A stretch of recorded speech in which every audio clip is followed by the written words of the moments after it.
Hello, all my friends, senior issues, etc. I'm your host, Vita Verdon. Hurry up, get your coffee, sit down, relax. This one's for you. Thank you for watching our show. Our theme of our show today is fire prevention, and I have a good representative from the fire department here today that's going to give us a lot of information that we need.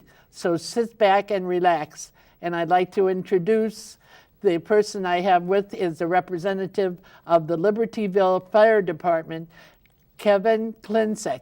So nice to have you here today, Morning, Kevin. Vita. Thank you. All right. Now, first of all, I know my friends out there in TV land, what they like to know is before we get started on our subject matter, they want to know, they like to get like up close and personal, a little bit personally about you, you know, like where were you born and where were you raised, what school did you go to? So you look right into that camera there and tell them a little bit about yourself, okay? Sounds good. I was born at Westlake Community Hospital in Melrose Park, lived in Hillside all my life, which is down near Elmhurst. Went to school in Melrose Park. Walther Lutheran was the high school. Went to St. Paul, which was the grade school across the street. So I spent 12 years in a private Christian type education. Oh, that's nice. Well, I know that you are called a fire inspector. That's different than a fireman that goes out and fights the fire. But you have been in other positions before you came to the Libertyville Fire Department, right? That is correct. So why don't you tell our friends out there where you worked first? I started at 18 as a paid-on-call fireman with the Village of Berkeley Fire Department, which is located next door to Elmhurst. I spent about 5 years there, took a few years off, and then I got back on another fire department in 2012, the Village of Phoenix Fire Department, down near the Indiana border in southern Cook County. Uh-huh. And then when did you come into the Libertyville Fire Department? I was hired in Libertyville January 5th of 2015 as a fire inspector. Okay, well, we're going to go into what's a fire inspector, but first of all, what I'd like to go into, I noticed that you have certain patches on. Now, what is this first patch? What does that represent? This is the department patch. Okay. It kind of briefly touches on all aspects of the services we provide, from prevention, which is what I'm in, okay, fire, EMS, which is what the paramedics do, and then we also have certified divers on, where if somebody gets in trouble in water, these are the specially trained firemen that go out into the water and save you. All right, now next to that there is a badge. Now what is that? That's the badge that I was assigned to me as a fire inspector. Okay. There's different badges out there for the different ranks that the fire department holds. Okay, and then you have a plaque on there? Correct. This is my name tag that gives my first and last name and my job title, which is fire inspector. And then on your other arm there's another patch. On this other patch that we have is for paramedics. The Libertyville Fire Department, everybody is a paramedic. Oh, good. Okay, now first of all, the firemen, they work what, one day on? How does that work? The firemen? The firemen, they work 24 hours on, which is one day, and then they have 2 days off. So a lot of firemen, in addition to being full-time firemen, they also work side jobs, whether it's doing, electrician, handyman, construction, carpentry. So they pass them their 2 days off doing other side jobs. Now, you're considered to be a fire inspector. Correct. Okay, so now you do not work that schedule, I assume. No, I do not. My schedule, I work a typical, for me, since I'm part-time, I work Tuesday through Friday, 8 to 4. I work more of a day shift type schedule, so I work 4 days a week. From 8 to 4. All right, now what does your job consist, what does this mean? If you could go into some detail and tell us, like, the job of a fire inspector, we'd like to know what that means. Okay. As far as the job entails as a fire inspector, I go out throughout the community to different businesses, apartment buildings, make sure that the codes are followed. With the codes, there's all different aspects. We mainly focus on making sure that the building is safe for the general public as well as for the guys. Well, say for myself, I happen to be a resident of Libertyville, and I'm a resident of a apartment complex called Liberty Towers, which happens to be a federally subsidized building. Now that's in your jurisdiction, right? Yes, ma'am. And so since we're in your jurisdiction, what would you inspect in the building that I live? What would your job be there? My job with the building, like Vita said, with Liberty Towers, I go through all the public areas, which are all the hallways, make sure all the exit lights are properly identifiable. I look at, there's fire department connections on each floor, at each stairwell. There's 3 stairwells to each floor. Make sure those are properly identified. Everything is working properly, so if the fire department has to come in, we have a way of getting extra water there. Look at your fire extinguishers, fire alarm system, fire sprinkler system, make sure all those work and that there's no major issues with them. Well, now let's take a couple areas. First, we'll go into residential area. What are some of the most hazards in a residential area, say an apartment dweller, as far as being a fire hazard? What has your observation been? From what I've seen, some of it is, there's certain places have an exorbitant amount of clutter in there, which can present a wide variety of things in addition to a fire hazard. It can also possess a tripping hazard. Some of the other things we've seen is too many items plugged into one socket electrical outlet, so that can cause an overloading and dangerous condition. And there's probably cooking hazards too. Absolutely. Cooking is a big one where, whether it's on a stovetop, microwave, oven, everybody gets distracted now and again. So that's a big hazard where unattended cooking, and I've done it before. I try not to do it as much as I used to. Done what? Left something in the oven? Correct. Oven, microwave, stovetop. And I've been very fortunate enough to catch it in time. So in other words, like we should probably leave a timer or something on, something with sound that we can hear to alert us so that we won't be forgetful and forget that we have something on the stove, right? Absolutely. I would recommend something like that. Okay. Now, you were talking about debris being around, clutter of paper and things. Now, if some of our viewers out there see something, they should call in each suburban telephone book, there's a non-emergency number, right? Correct. Now, I know that you have the number for Libertyville, but we're seeing in about 105 different communities. So just giving the Libertyville number isn't going to do somebody out in McHenry County any good. They have to find out their non-emergency number in their telephone book, right? Correct. All right. So now that's the residential part. Now, like in businesses, maybe give us some idea what you do in businesses. How you probably go into restaurants and things like that too, don't you? Restaurants, schools. We have some heavy industrial areas where they do a lot of manufacturing of different types of goods, from very flammable, very volatile liquids to general cardboarding, where they make different cardboard things for movie theaters. Now, we were talking about fires in the Libertyville area, and you said that just recently, within the last couple of weeks, there was a fire in Green Oaks, and it was contained quickly, right? That is correct, yes.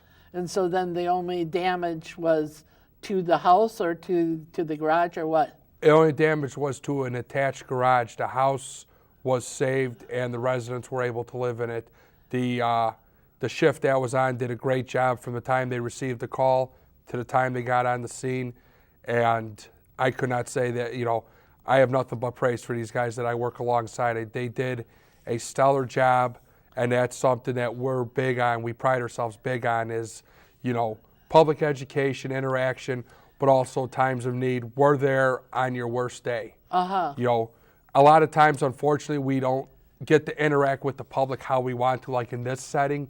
We're there because, somebody's grandmother's having a heart attack at 3 o'clock in the morning. We're there under, dire emergency needs. So it's nice to come back every now and again to a situation like this where we can, in a calm manner, talk about what we do and, just be there for everybody. Oh, well, what we're going to go into in the next segment is fire prevention, but right now what I'm going to do is Vita's Pearls of Wisdom. And I have a few tips for you. First of all, I want to thank my audience out there for all the emails that you sent me, and I definitely do answer them all. So anybody, if you have any questions, I make a joke of it, but I mean it. I don't know everything yet. I don't know everything. I'm just kidding. But if there's any question that you want to know about any of the shows or something that you're interested in, please do email me. And if I don't know it, I've really been doing the show long enough that we have enough resources that I can direct you into somebody who will give you some kind of help. I just want you to know that we're available for you so you can contact me. And you can go into the website. I must have between 40 and 45 shows on hand and see all the different shows with all the different information. And that would be senior issues, etc., etc.org.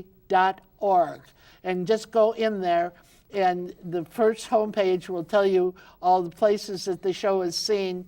And as you scroll down, there is a link to all the programs, all the programs that are online. And when something goes online, it stays online. I want to give you a couple of fire prevention tips.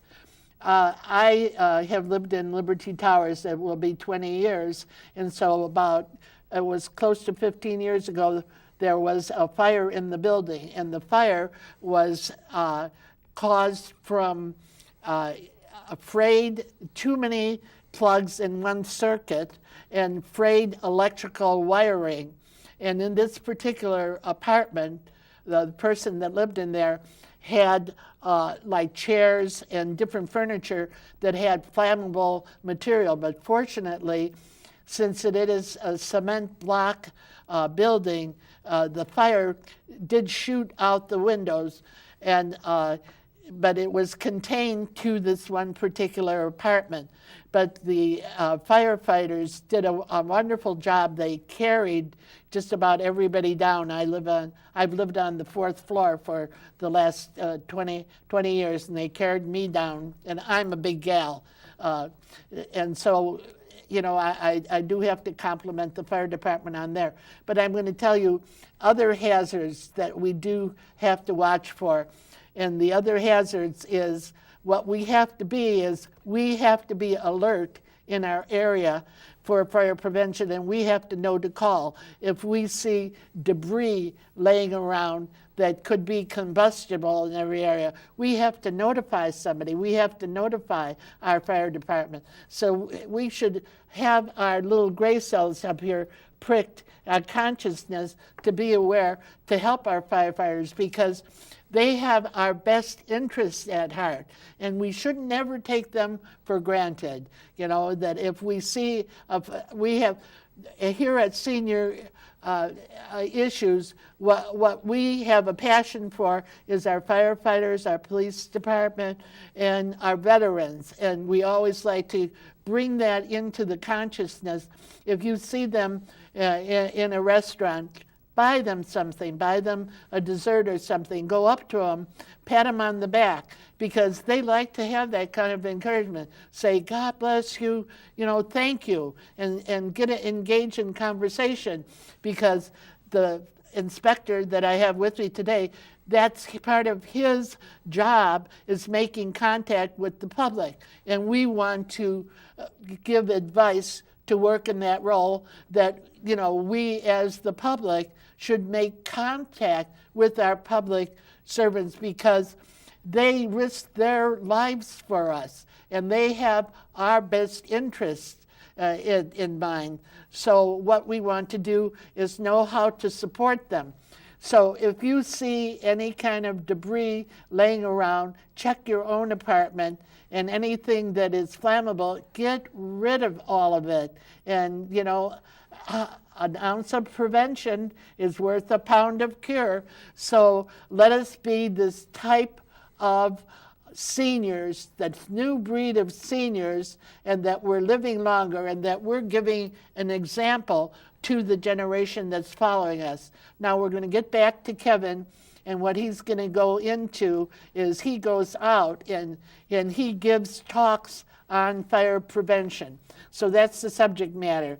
Now, I know what we were talking about before the show, and I think our audience out there, our friends in TV land, would like to hear this. It was about this one fire you were involved with on the south side, the bar that burnt all the way down to the ground. Yes, that fire happened about June of 2008 in Hillside. I was with the Village of Berkeley at the time, and they had some prior issues with the local police department, and the bar was shut down a couple times during that week before the fire, and they happened to close early on the night the fire was reported. Well, was this wood? What was the building built out of? Wood, brick, or what? It was an old wood building from about the Prohibition era, because there was really that old? There was an underground tunnel that led out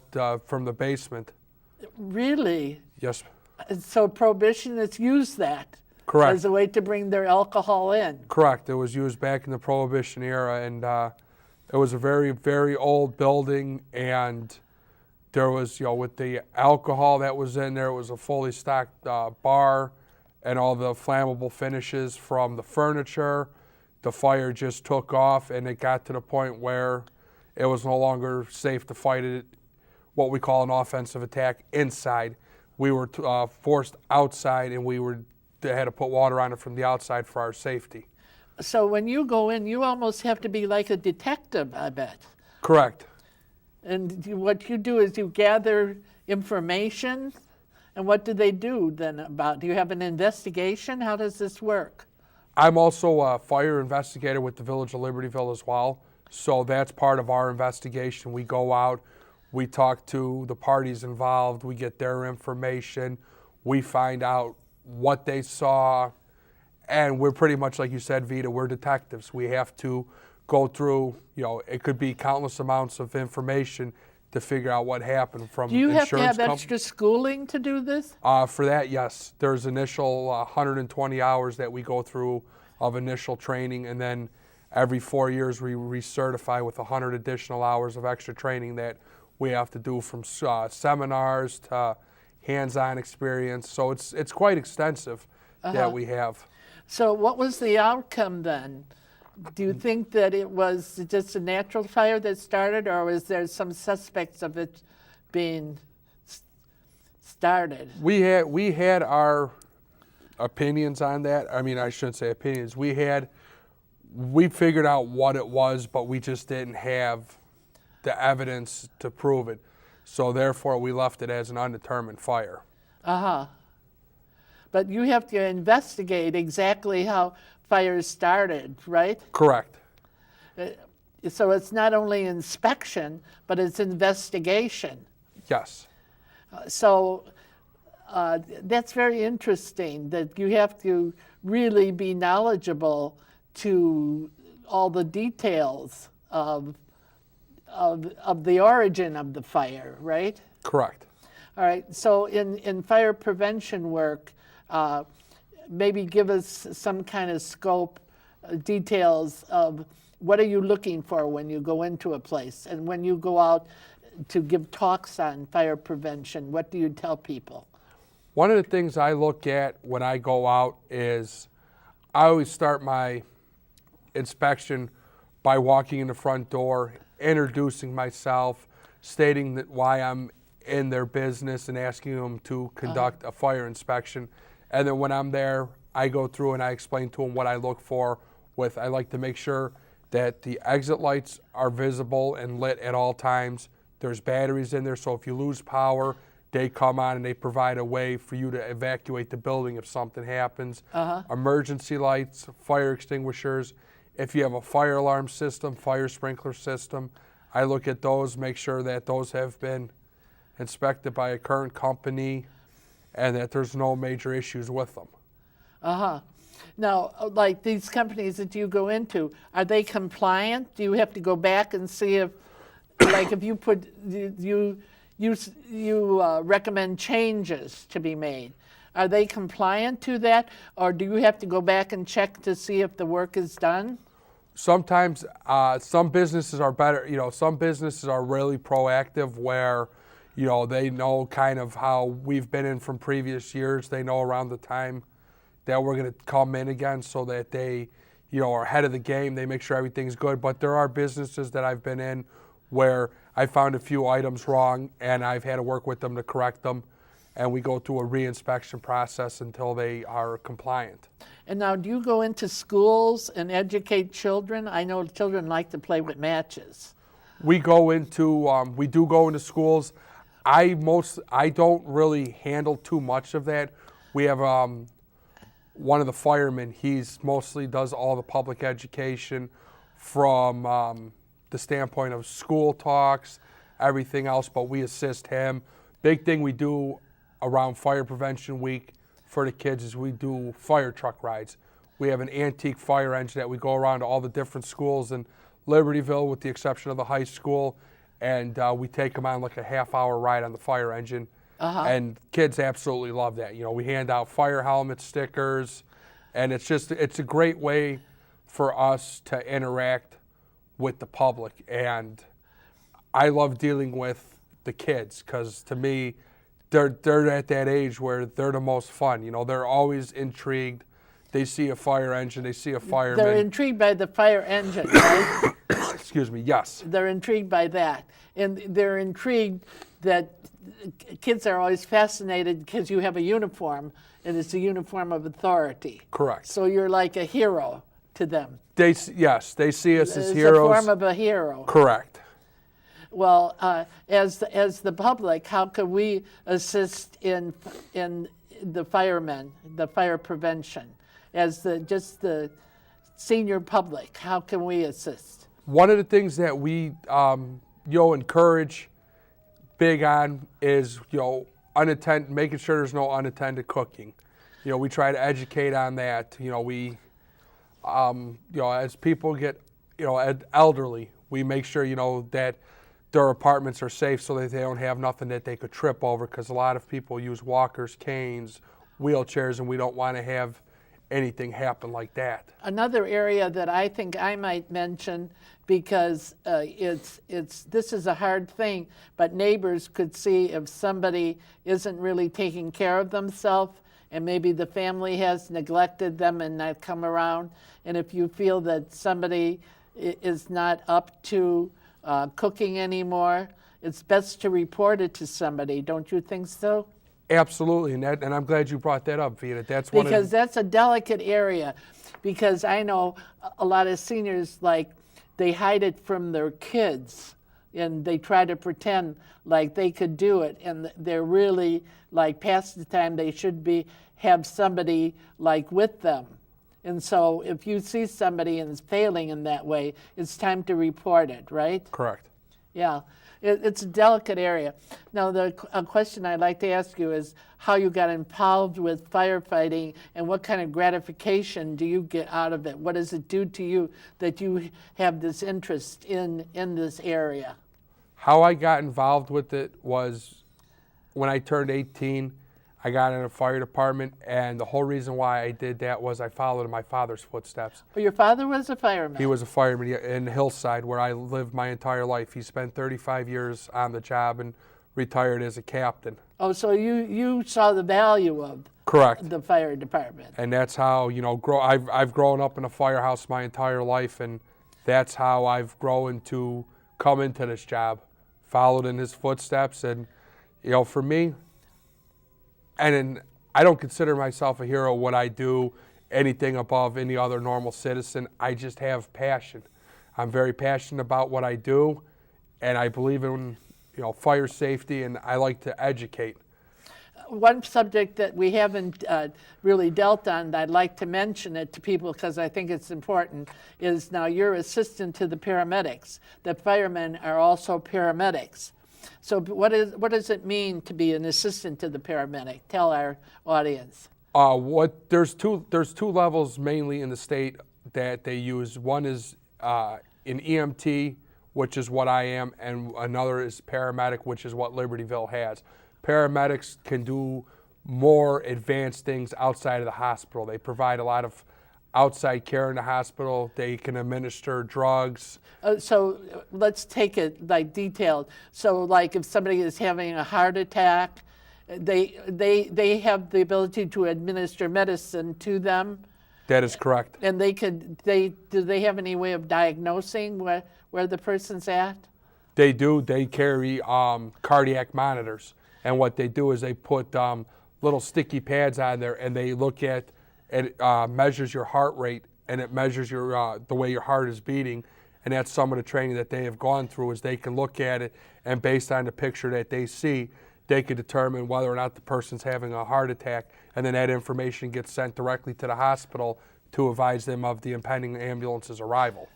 And so they're already administering some sort of treatment before the person arrives. I think that's an important factor for our audience to know, that the firemen are capable of doing that, and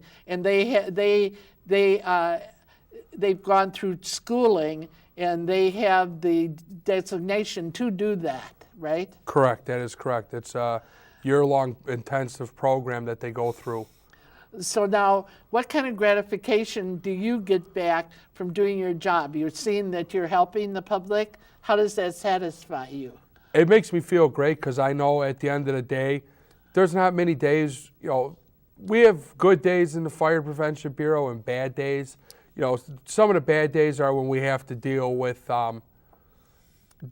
different business owners that are not happy because we wrote them up, and we just push forward with the day, and you know what?